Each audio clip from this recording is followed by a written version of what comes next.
Assalamualaikum warahmatullahi wabarakatuh. Apa kabar semuanya? Semoga sehat selalu ya. Jangan lupa tetap di rumah. Di sini Ibu akan menjelaskan materi mengenai C3. Di antaranya adalah OTK Keuangan, OTK Sapras, OTK Kepegawaian, dan OTK Humas. Nah, di sini sudah ada mata pelajaran OTK Keuangan. Kita sudah memasuki KD 3.10, yaitu memahami ruang lingkup kas kecil. Pasti kalian sudah mengetahui apa itu petty cash atau kas kecil. Nah, kas kecil tersendiri mempunyai dua metode, yaitu metode impres dengan metode fluktuasi. Minggu kemarin kita sudah mencoba membuat jurnal umum petty cash dalam bentuk metode impres. Nah, hari ini kita akan membuat jurnal umum metode fluktuasi. Ingat, kalau impres tetap, kalau fluktuasi adalah berubah-ubah. Kemarin sudah Ibu katakan apabila jurnal umum metode impres, apabila terjadi transaksi tidak dilakukan pencatatan. Akan tetapi jika di metode fluktuasi harus dilakukan atau harus melakukan pencatatan transaksi. Nah, di sini sudah ada soal seperti minggu kemarin, soalnya PT Fadia berhasil menetapkan kas kecil untuk pembayaran pengeluaran dalam nominal yang kecil. Kas kecil tersebut dimulai pada tanggal 1 Januari 2019 dengan menerima uang sebesar 3.500.000 dari akun kas dan akan diisi kembali setiap tanggal 17 dan tanggal 31. Di sini sudah ada transaksi dari tanggal 2 sampai dengan tanggal 31 Januari. Nah, lanjut ke jurnalnya. Di dalam jurnalnya ada akun-akun seperti tanggal, keterangan, debit, dan kredit. Pada tanggal 1 Januari 2019, kas kecil menerima uang sebesar 3.500.000. Nah, bagaimana pencatatannya? Pencatatannya seperti ini. Pada tanggal 1, kas kecil terhadap kas sebesar Rp3.500.000. Pada tanggal 2 Januari dibeli biaya materai sebesar Rp400.000, sehingga pencatatannya adalah perlengkapan kantor terhadap kas kecil. Kenapa perlengkapan kantor? Padahal di soalnya adalah biaya materai, karena materai termasuk ke dalam perlengkapan kantor. Nah, sehingga pencatatannya adalah perlengkapan kantor terhadap kas kecil sebesar Rp400.000. Kas kecilnya kenapa dikredit? Karena kas kecil mengeluarkan sejumlah uang, sehingga pencatatan dilakukan di kredit. Pada tanggal 7 Januari, pembayaran beban listrik sebesar Rp400.000 dan telepon sebesar Rp180.000. Nah, pencatatannya seperti ini. Biaya listrik Rp400.000, biaya telepon Rp180.000, dan kas kecilnya sebesar Rp580.000. Kenapa Rp580.000? Karena Rp400.000 ditambah Rp180.000 sebesar Rp580.000. Berarti kas kecil yang kita keluarkan sebesar Rp580.000. Pada tanggal 12 Januari dibayar biaya air sebesar Rp2.500.000. Nah, pencatatannya seperti ini. Biaya air terhadap kas kecil, biaya airnya Rp250.000 dan kas kecilnya pun Rp250.000. Pada tanggal 15 Januari dibayar biaya iklan sebesar Rp150.000. Nah, sehingga pencatatannya seperti ini. Biaya iklan terhadap kas kecil sebesar Rp150.000.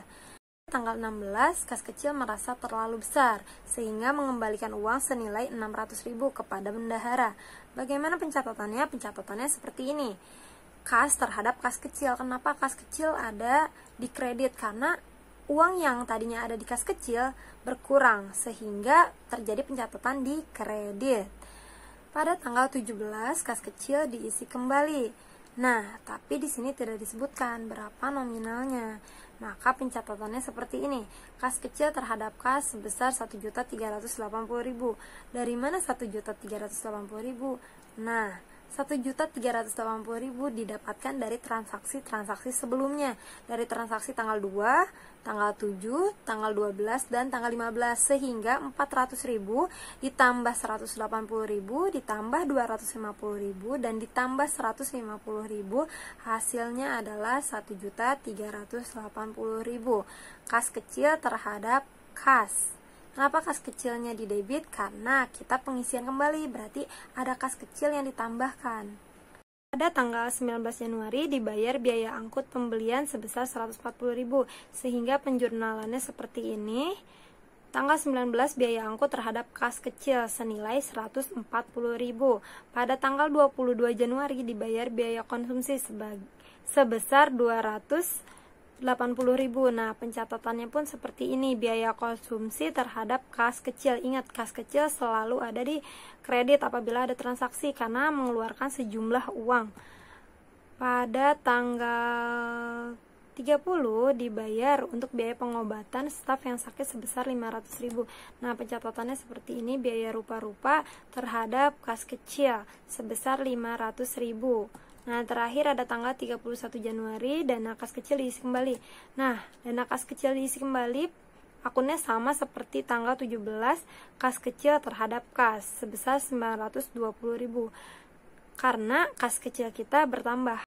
Sehingga tugas kalian di rumah adalah membuat contoh dan jawaban jurnal umum metode fluktuasi. Pada pelajaran OTK Sapras, kita sudah memasuki KD 3.8, yaitu menerapkan prosedur penataan interior kantor. Sebelumnya kita ulas sedikit ya mengenai interior kantor. Apa sih yang disebut dengan interior kantor? Interior kantor adalah suatu elemen-elemen dari benda-benda interior kantor yang dikreasikan oleh para arsitek guna untuk memenuhi kebutuhan bangunan-bangunan. Nah, interior kantor sendiri mempunyai beberapa fungsi. Yang pertama, fungsi interior kantor mempengaruhi semangat dan etos kerja ke arah yang lebih baik. Selanjutnya, mencerminkan profil perusahaan yang beroperasional dengan lancar dan maju. Terakhir, mempercantik ruangan. Mengapa demikian? Karena interior kantor yang indah akan membuat semangat atau mood Anda dalam bekerja. Adapun beberapa ragam interior kantor diantaranya ialah ada ragam klasik. Nah, beberapa warna putih dipadukan dengan warna kebiru-biruan. Bahan-bahannya pun biasanya lebih dominan ke kayu agar terlihat natural. Ada Victoria Design. Nah, Victoria ini desainnya lebih ke arah Eropa, menonjolkan dengan cahaya-cahaya yang baik. Nah, selanjutnya ada mode retro. Biasanya dipadukan dengan warna-warna cerah dengan interior kantor seperti vas bunga, lukisan. Selanjutnya ada bohemian. Bohemian ini adalah wujud kebebasan tetapi modern. Nah, adapun ragam coastal yaitu mengacu kepada suasana-suasana pantai yang indah. Ada juga industrial. Nah, industrial ini biasanya campuran-campuran material mentah. Jadi terlihat sangat industrial sekali. Nah, di sini ada beberapa contoh rencana interior kantor. Pertama di area resepsionis. Nah, rencana interior kantor ruang tunggu akan memberikan dampak utama terhadap pengunjungnya. Beberapa hal yang berhubungan dengan area resepsionis. Yang pertama adalah area resepsionis menampilkan perusahaan secara visual, secara langsung. Yang kedua, lukisan dalam ruangan dapat dipilih untuk mencerminkan atmosfer dan gaya perusahaannya seperti apa. Nah, yang kedua ada area ruang pertemuan. Kenapa area ruang pertemuan dijadikan sebagai salah satu plan di dalam interior kantor? Karena biasanya di dalam perusahaan telah terjadi rapat. Nah, di ruangan ini perlu disediakan peralatan untuk keperluan presentasi seperti layar, televisi, monitor, dan papan tulis. Penataan dan suasana harus dirancang dengan baik agar para peserta rapat dapat saling berkomunikasi dengan baik pula. Nah, atmosfer desain yang dirancang dengan netral untuk presentasi serta memiliki pencahayaan harus cukup. Kenapa? Karena digunakan untuk rapat sehingga pencahayaannya pun harus bagus. Sehingga tugasnya adalah tuliskan berbagai ide kreatif yang dapat diterapkan di dalam interior kantor perpustakaan sekolah. Hal ini bertujuan agar pengunjung perpustakaan merasakan kenyamanan di dalamnya. Deskripsikan ya. Pada mata pelajaran OTK Kepegawaian, kita sudah memasuki KD 3.9, yaitu menerapkan prosedur penilaian kinerja pegawai. Nah, kinerja pegawai sendiri itu apa sih? Kinerja pegawai adalah suatu kemampuan seorang karyawan di dalam perusahaan. Nah, yang nantinya akan dinilai oleh perusahaan. Menurut Peraturan Pemerintah Nomor 10 Tahun 1979, pengertian penilaian pelaksanaan pekerjaan adalah suatu sistem penilaian yang dilakukan untuk mengetahui prestasi yang dapat dicapai setiap pegawainya. Pentingnya suatu penilaian kinerja pegawai sangat berpengaruh terhadap evaluasi kinerja. Nah, evaluasi berarti ada yang dievaluasi.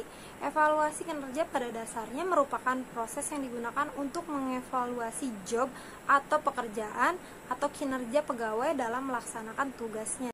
Nah, adapun fungsi dari penilaian pelaksanaan kerja, yang pertama adalah alat yang paling baik untuk menentukan apakah karyawan telah memberikan hasil kerja yang memadai dan melaksanakan aktivitas kinerja sesuai dengan kinerja perusahaan. Yang kedua, suatu cara untuk penilaian kinerja dengan melihat kelemahan dan kekuatan si karyawan tersebut, karena setiap karyawan pasti memiliki yang namanya kelemahan dan memiliki yang namanya kelebihan, sehingga dapat berpengaruh terhadap kinerja perusahaan. Yang ketiga, sebagai alat yang baik untuk menganalisis kinerja karyawan dan membuat rekomendasi perbaikan. Pentingnya suatu rekomendasi berpengaruh terhadap suatu pekerjaan di dalam kantor. Sehingga tugas kalian di rumah adalah yang pertama, apa yang dimaksud dengan penilaian kinerja PNS dan menurut PP nomor 10 tahun 1979.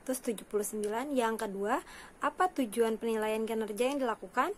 Yang ketiga, apa pengaruhnya bila penilaian kinerja tidak ada di suatu organisasi? Yang keempat, apa saja unsur-unsur yang dinilai dalam penilaian kinerja?